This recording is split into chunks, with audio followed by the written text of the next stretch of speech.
ये आकाशवाणी गोरखपुर है। अब आप सुषमा श्रीवास्तव से क्षेत्रीय समाचार सुनिए। केंद्रीय अल्पसंख्यक मामलों के मंत्री मुख्तार अब्बास नकवी ने कहा है कि धर्मनिरपेक्षता और सद्भाव राजनीतिक फैशन नहीं है, बल्कि ये भारत और भारतीयों के लिए एक अच्छा जुनून है। नई दिल्ली में संवाददाताओं से बातचीत में श्री नकवी ने कहा कि समावेशी संस्कृति और प्रतिबद्धता ने देश को अनेकता में एकता के ताने बाने के साथ एकजुट किया है।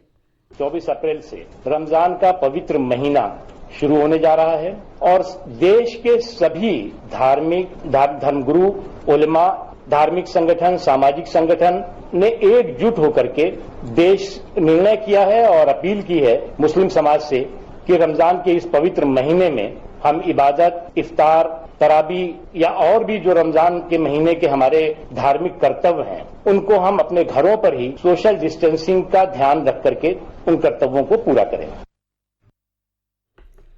श्री नकवी ने कहा कि अल्पसंख्यकों सहित सभी नागरिकों के संवैधानिक, सामाजिक और धार्मिक अधिकार भारत की संवैधानिक और नैतिक गारंटी हैं।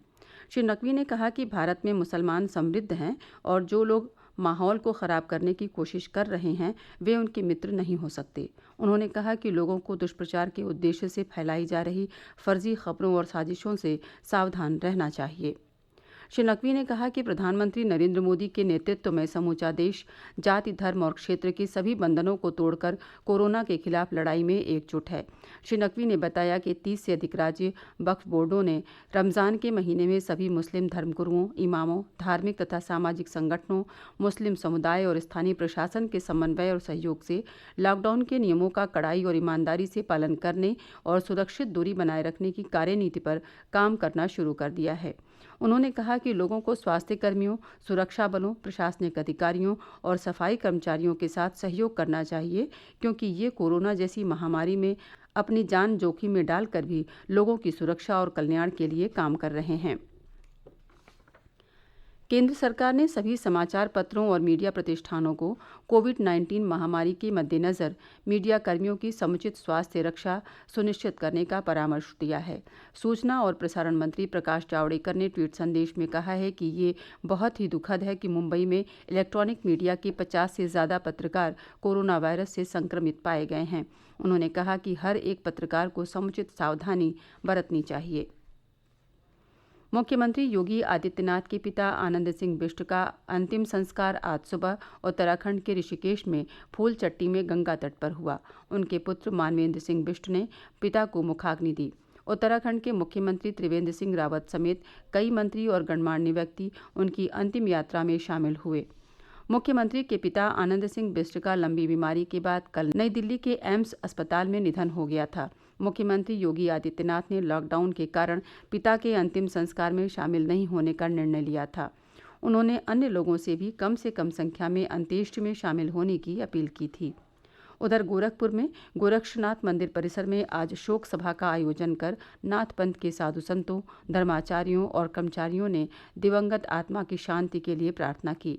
मंदिर के कार्यालय सचिव द्वारिका तिवारी ने शोक संदेश पढ़ा। उन्होंने बताया कि श्री योगी के दिवंगत पिता वर्ष 1993 में मंदिर आए थे। उन्होंने कहा कि वे धैर्यवान, सरल और मृदुभाषी स्वभाव के व्यक्ति थे।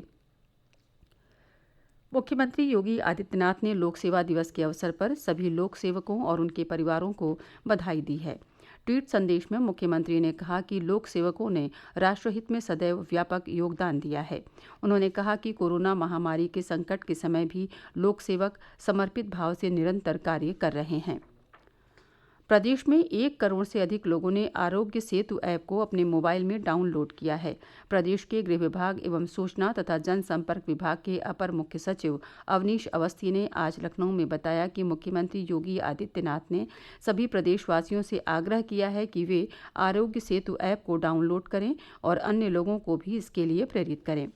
देश भर में 7 करोड़ से ज़्यादा लोग इसे अब तक डाउनलोड कर चुके हैं। ये ऐप हमें कोरोना वायरस से स्वयं को होने वाले खतरे के प्रति आगाह करता है। प्रधानमंत्री नरेंद्र मोदी ने सभी देशवासियों से इस ऐप को डाउनलोड करने की अपील की है। राष्ट्रीय वानस्पतिक अनुसंधान संस्थान ने कोरोना वायरस प्रकोप के बीच सैनिटाइजर की बढ़ती मांग के मद्देनज़र अल्कोहल आधारित हर्बल सैनिटाइजर बनाया है।